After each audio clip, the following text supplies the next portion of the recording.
Welcome to Kitchener, where it costs more for a 2-bedroom than it does for a castle in Sweden on a lake. Because after 8 years of Justin Trudeau and the NDP, housing costs have doubled across Canada. In fact, the average rent has doubled, the average mortgage payment has more than doubled, the needed down payment for the average home has doubled. Justin Trudeau has inflated the cost of everything by printing $600 billion of cash, causing inflation, which bumps up interest rates and now forces Canadians into the prospect of losing their homes. 2 million people line up at food banks in images that are reminiscent of the Great Depression after 8 years of Trudeau's taxes and inflationary policies. Yesterday, he joined with NDP Premier from BC, who is probably the worst housing record of any politician on earth. Literally, look at the prices. Vancouver is now the 3rd most expensive housing market in the world, comparing median income to median house prices. Check it on demographia.ca for yourself. This is because Justin Trudeau and the NDP have printed cash to inflate costs, and they've blocked construction by preventing people to build through bureaucracy and taxes. This, by the way, has been very good for land speculators, because if you are one of the lucky few billionaires that own plots of land that are zoned and permitted to build on, your land is artificially inflated by the fact that you have no competition, because all the other places that that competitors would build are blocked off by local government gatekeepers. Great for the very rich. Thank you very much to the NDP and Liberal Socialists for stuffing the pockets and the faces of the billionaires while screwing over the middle class and causing, for the first time in Canadian history, that young working class kids and immigrants cannot even afford the prospect of ever owning a home. It now takes 25 years to save up for a down payment for the average family in Toronto. Before Trudeau, you paid off a mortgage in that time. After 8 years of Trudeau, it now costs over $2,000 for a 2-bedroom. When I was housing minister, it was $1,000. The reality is we have the worst housing prices in the G7 after 8 years of Trudeau, which is crazy when you think about it, because we have the most land to build on. It should be cheap to build a home. And then you have crime and chaos in our communities. Crime and chaos caused by Justin Trudeau's catch and release policies, supported by the NDP. Yes, they want to ban your hunting rifle, but they have no problem releasing repeat violent criminals into our streets to terrorize our people and destroy our communities. They decriminalize hard drugs like crack and cocaine while handing out tax-funded opioids that are then sold on to children, causing this opioid crisis to spiral out of control. And who profits? The big pharma companies, the corrupt big pharma companies who caused the crisis in the first place. And let's talk a minute about big pharma. Here we are in a natural health food store. Justin Trudeau has accepted big pharma's plan to force complicated taxes, fees, and regulations on natural health supplements that will cause 1 in 5 of these stores to go out of business, that will cause the majority of labels to no longer offer their product in Canada or develop them here. And of course, it will force Canadians to buy more pharmaceutical medicines, which is the goal, so that Canadians have to profit big pharma rather than taking care of their health. So while Justin Trudeau's red tape attacks small businesses that offer natural health supplements like this one, his big pharma friends make off like bandits once again. The good news, and then on top of all of it, we have the Arrive scam. The Arrive scam, where Justin Trudeau paid at least $60 million for an app that didn't work, that we didn't need, and that could have been done for $80,000. One company, GC Strategies, has had approximately $250,000 of contracts, according to a La Presse study. $250,000 of contracts for a 5-person company that operates out of the basement of a cottage for IT services, even though the company admits they don't do IT work. Well, Common Sense Conservatives are calling GC Strategies and its employees to testify under oath at a parliamentary committee. They're refusing. And so we've put forward a motion to have them arrested and physically dragged into the room to explain where our $250 million went. Where's the funds? Yesterday, Liberal MPs started a filibuster. That's a talkathon, talking into the mic, running out the clock to prevent GC Strategies officials from being brought into committee. What have you got to hide, Justin? Why won't you bring in these consultants to explain why you gave them $250 million tax dollars? If you've got nothing to hide, get your MPs out of the way and let us bring them in here, because we have single moms who are putting water in their kids' milk because they cannot afford the cost of groceries, who are now paying taxes so that you can stuff $250 million into the pockets of this shady company. Stop hiding. Let's see the truth. The good news is Common Sense Conservatives will bring home the Canada that we know and love. We'll axe the tax, build the homes, fix the budget, stop the crime. Axe the tax, build the homes, fix the budget, stop the crime.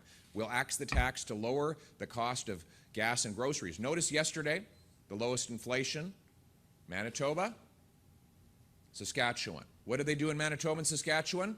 Got rid of carbon taxes. They took the carbon tax off gas in Manitoba.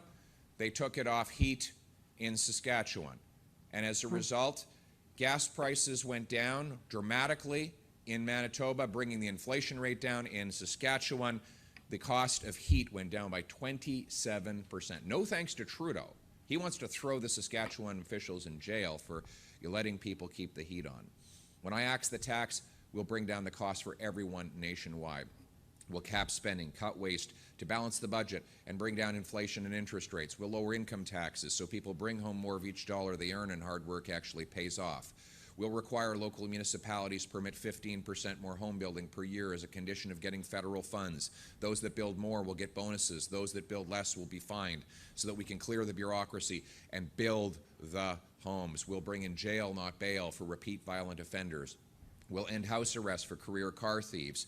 We'll bolster our borders and our ports to stop the criminals from bringing the guns and drugs in and the stolen cars out. And we'll pay for it by reversing Justin Trudeau's costly gun grab on law-abiding, licensed, trained and tested firearms owners. We will bring back freedom by repealing the censorship, by standing up against big government, by letting Canadians make their own decisions and take back control of their lives. Axe the tax, build the homes, fix the budget, stop the crime. It's common sense. Let's bring it home. Thank you. We'll now have time for 5 questions from the floor. Oh, you're holding it? Okay. We've seen locally some tension building between post-secondary institutions around the international student cap. We're hearing now that pressure is mounting against the feds to walk that back. What are your thoughts on that? Thank you. Great question. After 8 years of Trudeau, our entire immigration system is ruined. We used to have the best immigration system in the world, across the board. Permanent, temporary, international students, temporary foreign workers, all of our programs were the best in the world. In fact, they were studied in other countries. Why is it such a success? Why does Canada have so much immigration with so little division? Why is it so uncontroversial? Is what people asked up until 8 years ago. But then Trudeau, through his total incompetence, opened the floodgates in a way that was disconnected from the number of homes to house people and the amount of jobs to employ them. And as a result, like we let in 1.1 million people last year. Barrie Bylaw Office. We built like not even 200 something thousand homes in all of Canada, but you let in 1.1 million people. One home. International students live under bridges and on street corners. They're sold into prostitution and gangs. Some go home in body bags. This is the nightmare that Justin Trudeau has unleashed. A common sense conservative government will ensure that if someone comes as an international student, they have to be registered for a real educational institution that offers a real certificate.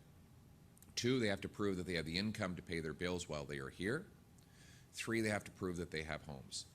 And finally, we'll have a mathematical formula that links population growth to the growth in the supply of housing. The only way to eliminate the housing shortage is to add homes faster than we add people. And when I will be removing bureaucracy to build the homes and setting immigration levels so that our housing stock outgrows our population. That's common sense. Thank you. Next question. Good morning, Mr. Poilievre. David Menzies with Rebel News.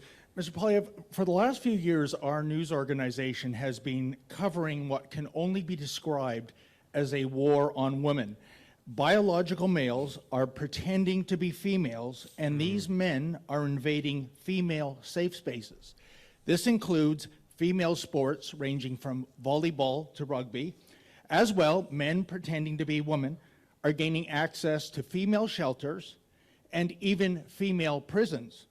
This has collectively led to real women and girls being emotionally abused, physically injured, and my question, sir, is should you form the next federal government, will you make female safe spaces safe again by introducing legislation that bans so-called transgender women from participating in female sports and getting access into female shelters and female prisons? Female spaces should be exclusively for females, not for biological males. You asked if I introduced legislation on that. A lot of the spaces you described are provincially and municipally controlled. So it is unclear what federal legislation what reach federal legislation would have to change them. But obviously, female sports, female change rooms, female bathrooms should be for females, not for biological males. Thank you. Thank you. Next question. Good morning, Mr. Poilievre. Andrew Lawton, True North. The federal government has said that its online harms bill is imminent. They've said this bill will include, among other things, a ban on so-called online hate speech. As you know, the Conservatives a decade ago repealed Section 13 of the Canadian Human Rights Act, which the Liberals have talked about reintroducing and tried in the last parliamentary term. Will the Conservatives oppose the reintroduction of these provisions and the Liberals' approach to so-called online hate speech? Yes, we will oppose Justin Trudeau's latest attack on freedom of expression. And I want to ask, what does Justin Trudeau mean when he says the word hate speech? He means speech he hates. So, for example, let's go through some of the things he said is hate speech. Jerry Butts, the PMO puppet master, said that it was hate speech to criticize Trudeau for using the ridiculous term people kind, right? Justin Trudeau said anyone who criticized him during the pandemic was engaging in hate speech. Yeah, so true. Basically, anybody who disagrees with his you can't radical agenda when it comes to kids, he says is hate speech. He attacked Muslim parents who were protesting against his agenda. Is he going to criminalize those Muslim parents for protecting their children in schools? Go down the list of things that Justin Trudeau disapproves of. You can't trust what they're going to... And you can imagine all of the things that will be criminalized. And then there becomes the question of who is going to be in charge of determining what is hate speech. Yeah, exactly. Recently, a school board in Ontario banned Anne Frank's books. Okay? So would that be considered hate speech? Under Justin Trudeau's woke authoritarian agenda? I think it would. So anyone who thinks that speech they don't like is going to be criminalized and therefore the bill should be supported, go through that. Those people should go through the list of their own thoughts that Justin Trudeau considers to be unacceptable views, and you can assume that he will ban all of that as well. And finally, I point out the irony that someone who spent the first half of his adult life as a practicing racist, dressed up in hideous racist costumes so many times, he says he can't remember them all, should then be the arbiter on what constitutes hate.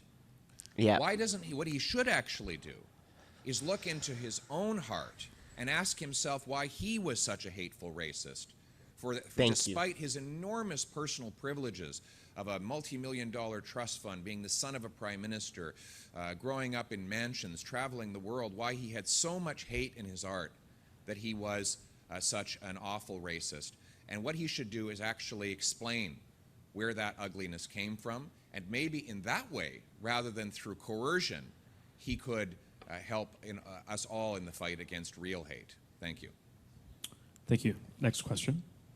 Good morning. Carmen Guerrero. That was a CBC. slam If you could dunk. answer in English and in French. I have a question on behalf of my colleagues in Ottawa.